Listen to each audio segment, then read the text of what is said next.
ഇവിടെ പോലും ഒരു കുട്ടി ഹിജാബ് ധരിച്ചുകൊണ്ട് വന്നാൽ എന്ത് സംഭവിക്കും? എന്റെ ചോദ്യം ഇതാണ്. യൂണിഫോം പ്രിസ്ക്രൈബ്ഡ് യൂണിഫോം മതിയല്ലോ. അതിനുശേഷം നമ്മൾ അഡീഷണൽ ആയിട്ട് മുടിയിൽ ഹെയർ പിൻ ചെയ്യും. ആരെങ്കിലും വേണ്ടെന്ന് പറയുന്നുണ്ടോ? യൂണിഫോം അല്ല, അത് ചെയ്യണം. ഞാൻ പച്ച ചെയ്യും, ശശികല ചിലപ്പം ചോപ്പ് ചെയ്യും, ചെയ്ത ചിലപ്പം വെള്ള ഇടും. ആരും ചോദിക്കുന്നില്ലല്ലോ, നോക്കുന്നില്ലല്ലോ. പിന്നെ എന്തുകൊണ്ട് മുസ്ലിം വസ്ത്രധാരണത്തെ മാത്രം തെരഞ്ഞു പിടിച്ചുകൊണ്ട് ഇത്തരത്തിലുള്ള ആക്രമണം എന്ന് പറയുന്നത് ഇന്ത്യൻ ഭരണകൂടത്തിന്റെ മുസ്ലിം സഹോദരങ്ങളോട് കാണിക്കുന്ന വർഗീയ വിദ്വേഷമല്ലാതെ മറ്റെന്താണ് അതിലുള്ളത്? അവിടെയാണ് ഞാൻ ആദ്യം പറഞ്ഞ പ്രധാനപ്പെട്ട കാര്യം. ഇന്ത്യൻ സ്വാതന്ത്ര്യ സമരത്തിന്റെ പോരാട്ട വീതിയിൽ ബ്രിട്ടീഷുകാരോട് മാത്രമല്ല, പറങ്കികളോടും സമരം ചെയ്യാൻ, അത് കരയിൽ മാത്രമല്ല വെള്ളത്തിലും സമരം ചെയ്യാൻ ധീരത കാട്ടിയവർ മലബാറിലെ മാപ്പിള സഹോദരങ്ങളാണ് എന്ന് പറഞ്ഞാൽ അല്ലെന്ന് നിഷേധിക്കുവാൻ ഈ പറയുന്നവർക്ക് ആർക്കെങ്കിലും കഴിയുമോ?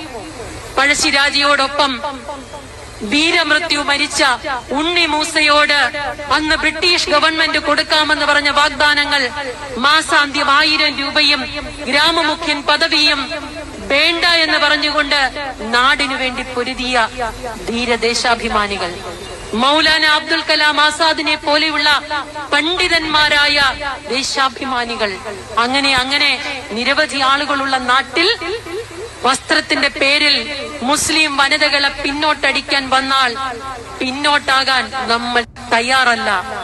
നിങ്ങൾക്ക് ഇഷ്ടമുള്ള വേഷം ധരിക്കാം. ഞാനാണെങ്കിൽ പോലും ഒരു പള്ളിയിൽ, മുസ്ലിം പള്ളിയിലായാലും, മുസ്ലിം പള്ളിയിൽ അകത്തല്ലെങ്കിലും അതിന്റെ പ്രിമിസസിൽ എവിടെ ചെന്നാൽ പോലും അറിയാതെ തലയിൽ മുണ്ടിട്ടു ബാങ്ക് വിളി കേൾക്കുമ്പോ നമ്മൾ അറിയാതെ, ഇതൊന്നും ആരും പറഞ്ഞു തന്നിട്ടൊന്നുമല്ല, നമ്മുടെ ഒരു കൾച്ചറിന്റെ സംസ്കാരത്തിന്റെ ഭാഗമാണ്. മുസ്ലിം പള്ളിയിൽ മാത്രമല്ല, ക്രിസ്ത്യൻ പള്ളിക്കകത്ത് കയറിയാൽ അപ്പോൾ തന്നെ നമ്മൾ തലയിൽ തുണി ഇടുന്നത് അത്തരമൊരു സംസ്കാരമാണുള്ള നാട്ടില്. ഹൈന്ദവ ക്ഷേത്രങ്ങളിൽ ഉത്സവം നടത്താൻ മുൻപന്തിയിൽ നിൽക്കുന്ന ക്രിസ്തീയ ഇസ്ലാമിക സഹോദരങ്ങൾ ഉള്ള നാട്ടിൽ വസ്ത്രത്തിന്റെ പേരിൽ, ഭക്ഷണത്തിന്റെ പേരിൽ, വിശ്വാസത്തിന്റെ പേരിൽ ഒരു സമൂഹത്തെയും മാറ്റി നിർത്താൻ നമ്മൾ അനുവദിക്കുകയില്ല എന്ന ദൃഢപ്രതിജ്ഞ എടുത്തുകൊണ്ട് ഈ പൗരാവകാശ സംഗമത്തിൽ പങ്കെടുക്കുന്ന എല്ലാ പ്രിയപ്പെട്ടവരോടും പൂർണ്ണമായ പിന്തുണ അറിയിച്ചുകൊണ്ട് വ്യത്യസ്ത രാഷ്ട്രീയ പ്രസ്ഥാനങ്ങളുടെ ബാനറുകളിലാണെങ്കിലും പൗരാവകാശത്തിന് വേണ്ടി നമുക്ക് ഒരുമിച്ച് പോരാടാം.